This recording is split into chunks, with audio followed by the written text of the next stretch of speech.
আর এবার দক্ষিণ চব্বিশ পরগনার পাথর প্রতিমার ছবি দেখাবো। স্বাধীনতার ৭৫ বছর পরেও সেখানে অন্ধকারে ডুবে রয়েছে গোটা গ্রাম।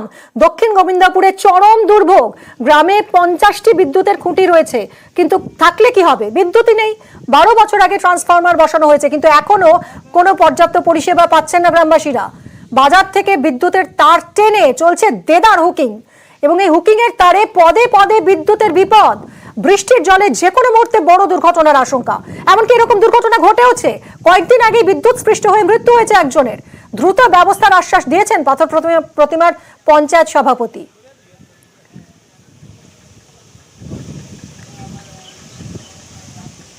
বিশ্বজিৎ আমাদের প্রতিনিধির সঙ্গে কথা বলবো। বিশ্বজিৎ, এটা একটা মারাত্মক পরিস্থিতি যেরকম দেখা যাচ্ছে, মানে গ্রামবাসীরা হুকিং করে বিদ্যুৎ নিচ্ছেন, অথচ কোনো হেলদোল নেই প্রশাসনের। এই জট কিভাবে খুলবে?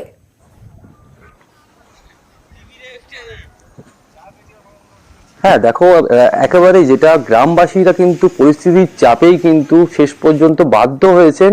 ওই যে ১০০টি বেশি পরিবার রয়েছে গ্রামে, সেই গ্রামের বাসিন্দারা কিন্তু বাজার থেকে হুক করে প্রায় তুমি দেখো এত দিন ধরে কিন্তু সেই বিদ্যুৎ তারা কিন্তু চালাচ্ছেন, এবং সেখানেই কিন্তু ঘটছে বিপত্তি। এবং বিভিন্ন সময় যেহেতু গাছের উপর দিয়ে লাইনগুলোকে নিয়ে যাওয়া হয়েছে, বিভিন্ন জায়গায় তার কাটা রয়েছে, সেখান থেকে কিন্তু বিভিন্ন রকম দুর্ঘটনাও কিন্তু ঘটছে। কয়েকদিন আগেই একজন মারা গিয়েছে, এবং তার আগেও এরকম দুর্ঘটনা ঘটে যাচ্ছে।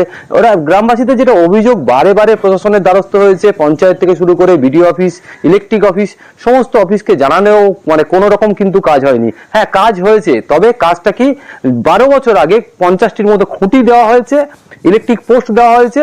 সেই পোস্টগুলো কিন্তু যখন আমফান এলো তখন সেগুলো ভেঙে পড়ে রইলো, পড়ে রইলো। কাজ কিন্তু হয়েছে, ট্রান্সফর্মার বসেছে, কিন্তু কোনো রকম লাইন তার জন্য যে বিদ্যুৎ সংযোগ সেটা কিন্তু করা হয়নি। আর কেন করা হয়নি তার উত্তর কিন্তু কারোর কাছেই নেই।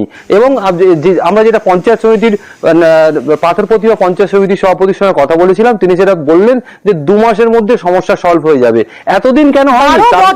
যে সমস্যার কোনো সমাধান হয়নি, ২ মাসের মধ্যে সেই সমস্যার সমাধান হয়ে যাবে বলছেন পঞ্চায়েত সভাপতি। আমরা একবার শুনি তার বক্তব্য।